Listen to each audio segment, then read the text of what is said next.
Welcome, friends, fans, and followers.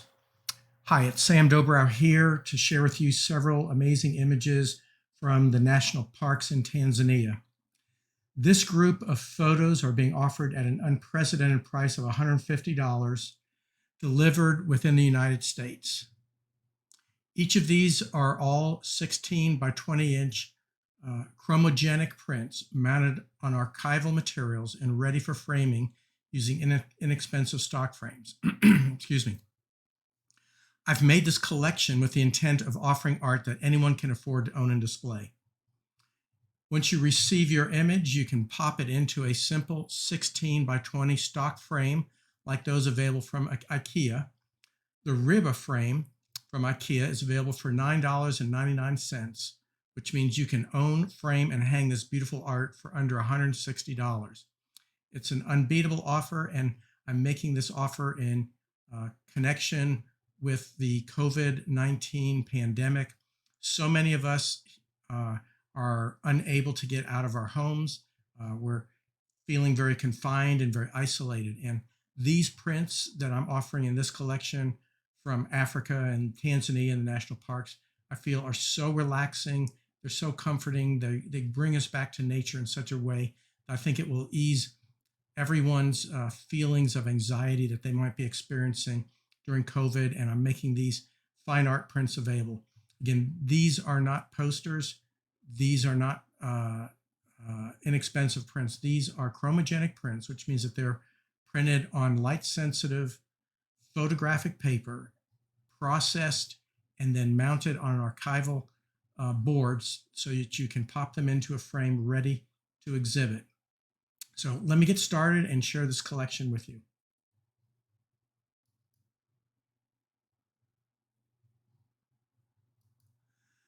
Okay. First of all, you'll see that these prints are of variety of sizes. The original prints are much larger than the 16 by 20s, but I have shrunk them down and placed them inside a 16 by 20 white frame on a white board that has a margin of at least of 1.5 inches on each side on the longest side of the image. This image is taken late in the day from a park called Tarangiri. The Tarangiri Wildlife Refuge is a beautiful place, and we went there during the green season when the rains are heavy and there's a lot of green growth, which gives the animals plenty of food to eat. And here we're looking at a herd of, I believe they're called topi. I'm not sure if this is exactly correct, but they're a species that are related to the deer. And this is a beautiful image. It has a very soft feel to it, beautiful light and color, and just gives us a very relaxing feel of communing with nature and being part of the animals. This next scene is at the edge of the river. On our safari, we had to cross numerous bodies of water in our four-wheeler. And this is one where I shot from the window as we were crossing the river. I just saw this beautiful backdrop, the clouds forming late in the day, possible showers forming, this beach with at the water's edge. And again, this is another scene that I feel is just so relaxing. I could just sit here for hours and just stare into it and just let all of my problems flow away. It's just a beautiful comfort. I do love this this piece of wood, the stump that's rolled up here. It's just kind of very natural feel to the landscape, of very interesting texture. This is a very large print. I believe this is somewhere in the neighborhood of 30 inches by 90 inches in its full form. It's a panorama that was shot at sunrise, overlooking the vast fields of the Tarangiri. The river in the background there, I was told by our guide, is the fullest he's ever seen it. They had enormous amounts of rains, and everything was just so green. Most of the year, this area is a little bit browner. It's a little bit yellowed as the rains abate and the dry season sets in. Uh, the interesting part about some of the geography here is that the soil is not very deep. There's a hard granite bedrock that's just inches below the surface of the soil. And a lot of times we'll be looking out into plains and you'll see no trees. And that's because the soil isn't deep enough for trees to get a root. Where you do see trees is frequently where there's a fissure and the roots have found their way down deep into the fissure to get water. This part of the park is obviously full of trees, so there's a lot of fissures in the ground for the water to soak in. Again, another picture of the Tarangiri park from this hillside looking out. This was a little bit before the sun peaked over the horizon. And again, you can just see for miles and miles and miles this beautiful wilderness that's inhabited by huge herds of large animals just everywhere. It's just a beautiful place that you can just sit back and commune with nature and just breathe in the fresh air and take in just the life that just exudes here. These a lot of these pictures remind me of the Toto song called "The Rains Down in Africa," and I can feel what the authors of that song were singing about it as I feel drawn back to Tanzania and Mount Kilimanjaro, where there's just this intense concentration of biodiversity and large animals like you can't find hardly any place else in the world. Still a protected place on this planet, which is so rare.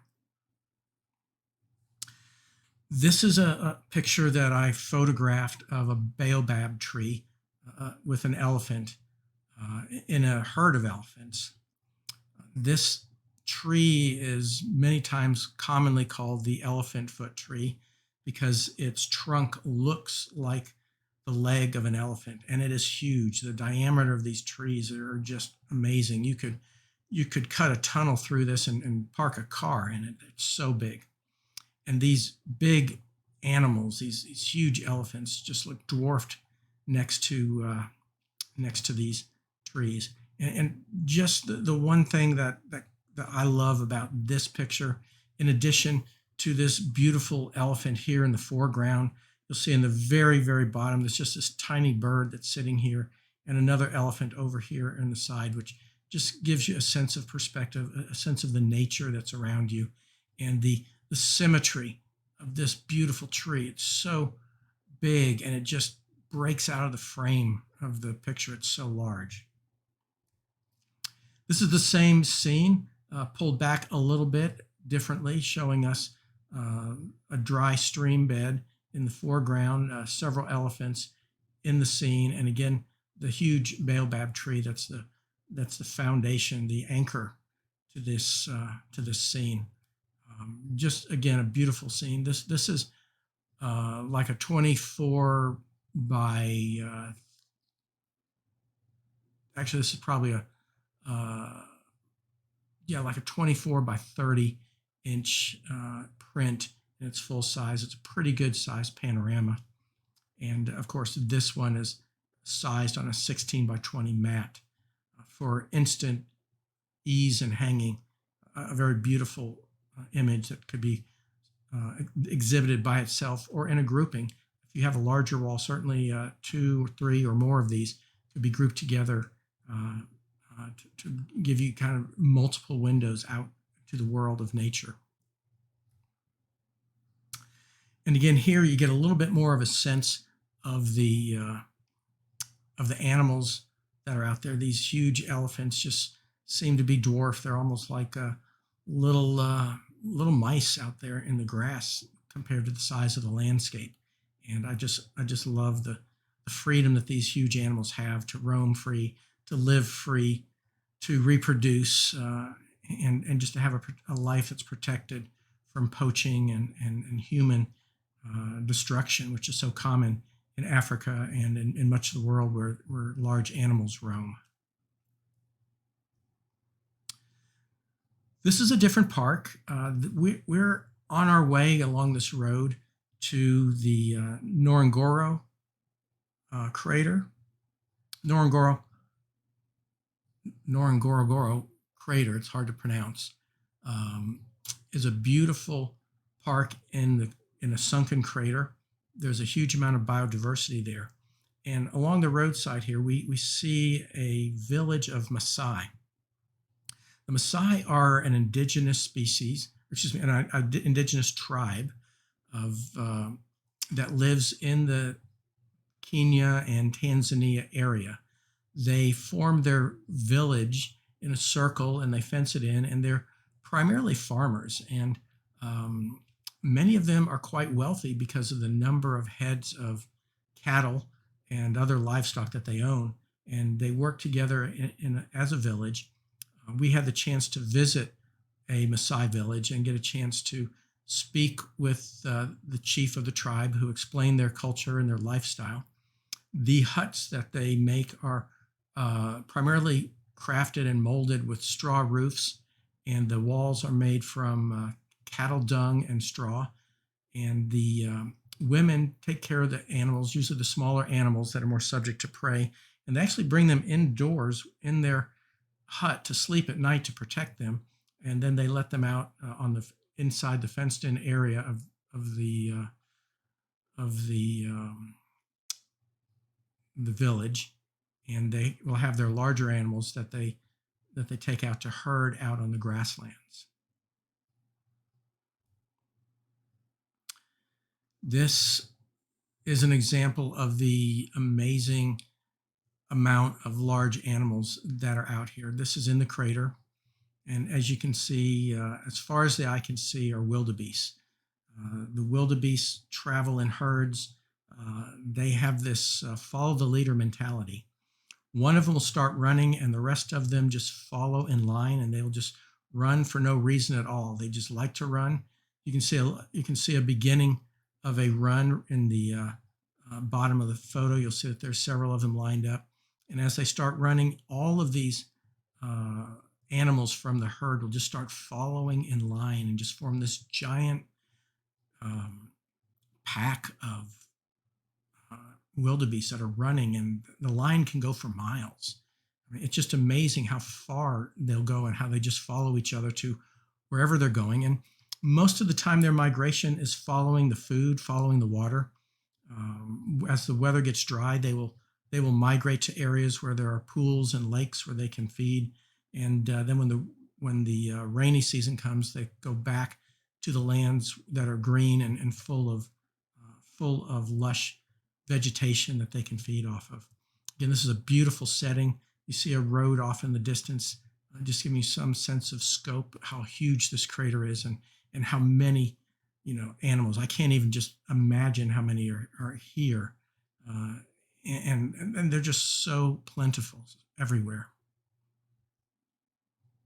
This is an example of the wildebeest on a run. They've started migrating to a new place, and as you can see, they form a line, and it's just like it's almost like a stampede of a race to get to where they're going once they start going. And they can just run for miles and miles before one of them decides to stop. The leader decides to stop, and then they just spread out for a while and feast, eat. And in this case, this is the breeding season, so many of them are ready to drop babies. While we were there, we saw a couple of babies, but we were a little bit early in the season to capture the birthing. On this day, we got up well before sunrise and made our way into the heart of the Serengeti to catch a balloon ride. We were up in the air as the sun was coming up, and I love this photo for the shadow of the balloon. It just sets a sense of scale. The term Serengeti in Swahili means endless plains, and you can see how that could be named that. I mean, these plains genuinely go on in all directions in an endless amount of space, and they're just completely full of live animals. You can barely see it in this image, but the little light spots that you're looking at here, those are large animals that are out there in the field. And there's so many more than you can actually even see from this picture. But again, it gives you a sense of how many animals are out there, how large the area is, and just how much space there is for these animals to roam free.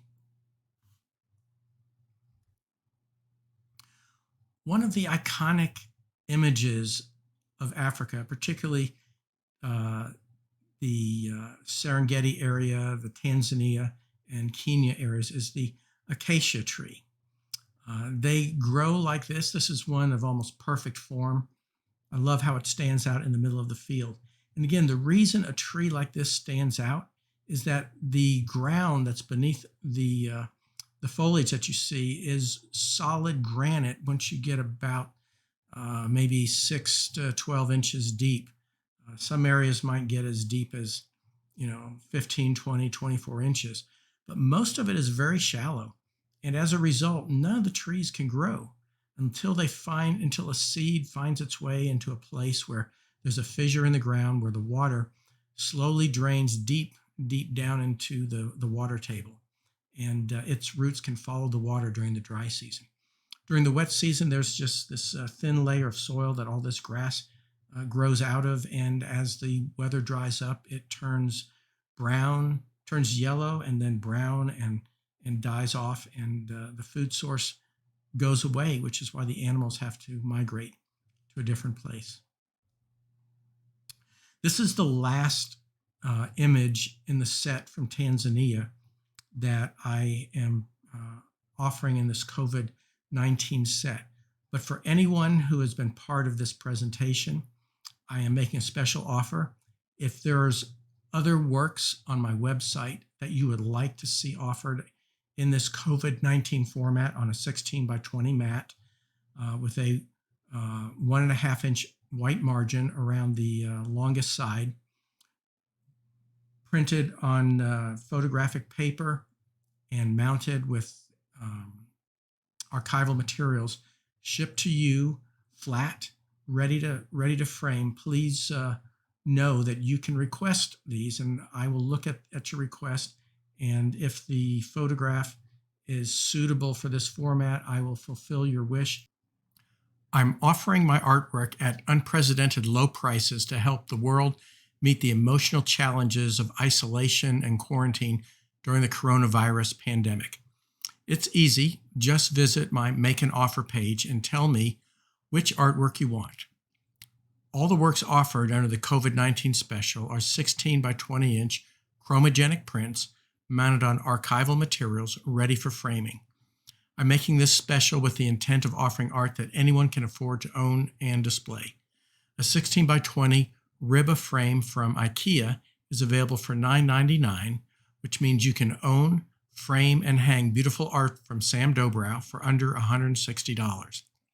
I'm making this offer available during the Atlanta Celebrates Photography Festival and only via the virtual artist talks during the month of October 2020. So this is how you can order my fine art for this amazingly low price. The easiest way to do this is to visit my galleries under the Art Collections tab. And as you scroll through the works of art, click on the Add to Cart button. And when you do that, you'll see that there's a shopping cart that pops up at the bottom, and it keeps track of all the different pieces of artwork that you would like to own. You'll notice that at the bottom of the page in the green footer. Just keep browsing through the different galleries and clicking on the Add to Cart whenever you find something that you would like. Then go to the Make an Offer page, which you can pull down from the main menu. Fill in your name and your email address, and next write COVID-19 special in the subject area. Then you'll see all the items that you like down in the bottom of the page in the shopping cart. Just go ahead and copy those items into the message box. And when you're done with the items that you want, just click send and send it off to me. And I will be back in touch with you as soon as possible to confirm your request. So make your request today and you can receive your fine art prints in 7 to 10 days. Thank you for joining me in this overview of the COVID-19 collection. I hope you will follow my artist talks on YouTube. I'll be streaming all through the month of October at 3 p.m. on Wednesdays and Saturdays. Live a good life, stay safe, and be healthy. Thank you.